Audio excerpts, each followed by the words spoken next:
So I have a couple of scripted videos that are on the works, but I just wanted to rant for a couple minutes. I don't really do well in this sort of unscripted manner. I understand I tend to stutter a lot when it comes to these things, so maybe it would just be better if I speak slowly. So Trump is president now, and I'm not surprised of like what's been going on, but I'm angry. I am angry. Not surprised, but I am still mad. So, Trump has become president, and it's just been a series of executive order after executive order. I can't keep up with all of them, but let's see, what do we have here? So we have the pardon of over 1,000 January 6 rioters. So I don't want to hear any complaints that these were secret FBI agents or that these were like Antifa members. Because if it's the case that these aren't, two patriots, then why would you need to pardon them? Why were they even convicted of a crime in the first place? Right? He repealed birthright, or at least is trying to repeal birthright citizenship. I'm not a legal expert, but I'm gonna say he can't exactly do that. It's enshrined in our Constitution by the 13th Amendment. Typically, if you want to change something like that, you would need some sort of congressional action. Maybe you want to make a new amendment and have it ratified by the states, and then you can add a new amendment that way, or change the previous amendment. But no, you could just do that with executive action, and many states, I think 18 or 19 states, have already filed a case to challenge it in the courts. It's going to be real interesting. And by the way, no, of course, obviously, I don't agree with getting rid of birthright citizenship. I think the whole idea of, it's because we have this problem with anchor babies, and the kids are just going to be born here, and then the parents are just going to become citizens. Because they have these anchor babies now. That's not really how it works. You need to be at least 21 years old to be able to petition for your parents to become some sort of pathway for citizenship. So there's no guarantee for that.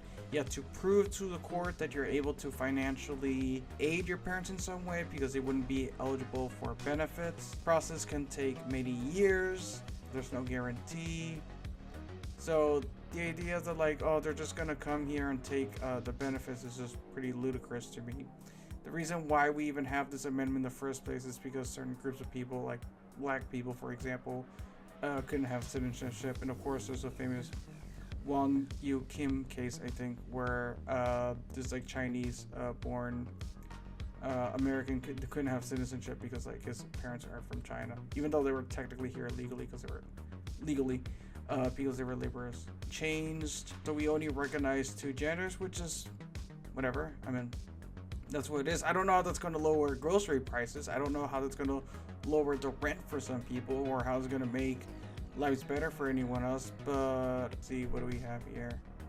So we have here the Defending Women from Gender Ideology, Extremism, and Restoring Biological Truth to the Federal Government. And this is a one where we only recognize two genders, whatever, male and female. I don't know how this is gonna improve anyone's lives. I don't know how this is gonna lower grocery prices. I don't know how it's gonna increase wages. I don't know how this is gonna decrease healthcare costs. I don't know how it's gonna help people in any single way, but let's see what we have here. Male means a person belonging at conception to the sex that produces the small reproductive. So it's an interesting way to define male, because it's typically pronounced with the XY chromosome. And then basically at 6 to 7 weeks of gestation is when you actually express that Y chromosome. So does that mean we're all female then? I don't know.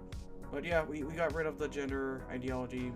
So that's pretty cool. What else do we have here? So here's a policy that is related to healthcare costs. Trump reverses Biden policies on drug pricing and Obamacare. As President Donald Trump healthcare agenda for a second term takes shape, it's becoming clear that many Joe Biden era policies won't make the cut. On Monday, Trump signed a sweeping order aimed in part at reversing several Biden administration executive orders on healthcare, including efforts to lower the cost of prescription drugs for people on Medicare and Medicaid, enhancing the Affordable Care Act, and increasing protections on Medicaid enrollees. This so-called initial rescissions order, according to Trump White House, is aimed at Biden policies that are deeply unpopular and radical. Wow. Heaven forbid we try to negotiate drug prices so people on Medicare and Medicaid can actually purchase drugs that are affordable.